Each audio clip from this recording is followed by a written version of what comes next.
হয় নিশ্চয়কৈ আজি পুৱাৰ ৮ বজাৰ পৰা যিহেতু ১৪ নং লোকসভাৰ সমষ্টিৰ ভোট গণনা কেন্দ্ৰ গণনা চলি আছে আৰু গতিকে এই মুহূৰ্তত আমি আপোনালোকক ক'ব বিচাৰিছোঁ যে যোৰহাটত আপোনাৰ যিহেতু কংগ্ৰেছৰ প্ৰাৰ্থীগৰাকী আগবাঢ়ি আছে। আমি যদি আপোনালোকক সবিশেষ তথ্য আমি জনাবলৈ বিচাৰোঁ, মৰিয়নি লোকসভাৰ সমষ্টিত ফাৰ্ষ্ট ৰাউণ্ডত ৬১২টা ভোটত গৌৰৱ গগৈ আগবাঢ়ি আছে আমি ক'বলৈ যদি বিচাৰোঁ, আৰু তিতাবৰত যদি তিতাবৰ লোকসভা সমষ্টিত যদি আমি ক'বলৈ বিচাৰোঁ ফাৰ্ষ্ট ৰাউণ্ডত ৩,৩৪৮টা ভোটত অগ্ৰগতি লাভ কৰি আছে গৌৰৱ গগৈয়ে।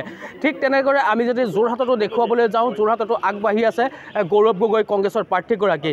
আচলতে আমি পুৱাৰ পৰা যি এই সম্প্ৰচাৰ চলাই আছোঁ, এই সম্প্ৰচাৰৰ পৰা আপোনালোকক ক'ব বিচাৰিছোঁ যে এতিয়া বৰ্তমান কংগ্ৰেছৰ প্ৰাৰ্থীগৰাকী আগবাঢ়ি আছে। আমি কিছু কংগ্ৰেছৰ লোক নেতৃত্বসকল আছে, তেখেতসকলৰ বিষয়ববীয়াসকল আছে, আমি তেখেতসকলৰ ওচৰলৈ যাব বিচাৰিম।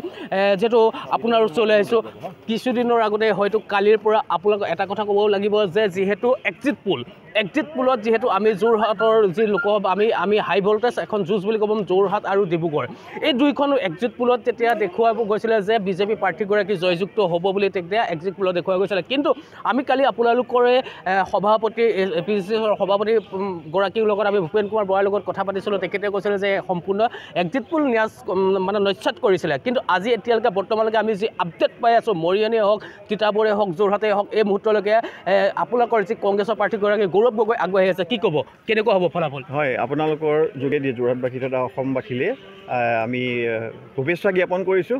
আগন্তুক দিনবিলাক সুখৰ হওক, শান্তিৰে হওক।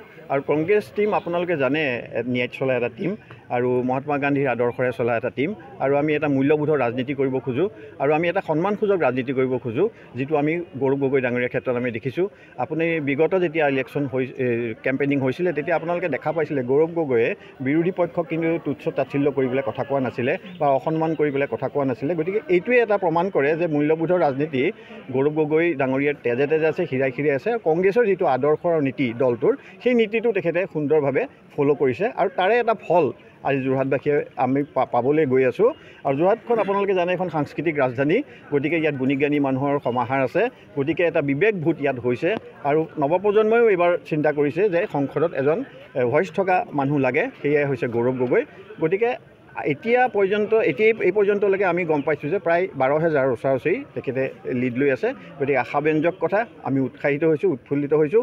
আৰু নিস্বাৰ্থভাৱে আমাৰ তৃণমূল পৰ্যায়ৰ কংগ্ৰেছ কৰ্মীসকলে যেনেকৈ কষ্ট কৰিলে তেনেকেই আজি আমি ৰিজাল্ট এটা পাবলৈ সক্ষম হৈছোঁ। গতিকে ইয়াৰ যোগেদি আমি তৃণমূল পৰ্যায়ৰ কংগ্ৰেছ কৰ্মীসকললৈও আমি এই মুহূৰ্তত যদিও আমি ফলাফল ওলোৱা নাই, তথাপি আগতীয়াকৈ এটা ধন্যবাদ আমি দিবলৈ। এইখিনিতে মই এটা কথা ক'ব বিচাৰোঁ, যিহেতু পোষ্টেল ভোটসকল হৈছে যিখিনি পোষ্টেল ভোট কৰে, সেইখিনি হৈছে মানে শিক্ষিতই হওক বা যিখিনি মানে ভাল এটা বুদ্ধিজীৱীসকলৰ পোষ্টেল ভোট হয়। কিন্তু আমি যেতিয়া প্ৰথম ৰাউণ্ডতে আমি দেখিছিলোঁ যে পোষ্টেল ভোটৰ 600 পোষ্টেল ভোট যেতিয়া খুলিছিলে, কিন্তু তেতিয়া 555টা ভোটেই গৌৰৱ গগৈ পাবলৈ সক্ষম হৈছিলে। কিন্তু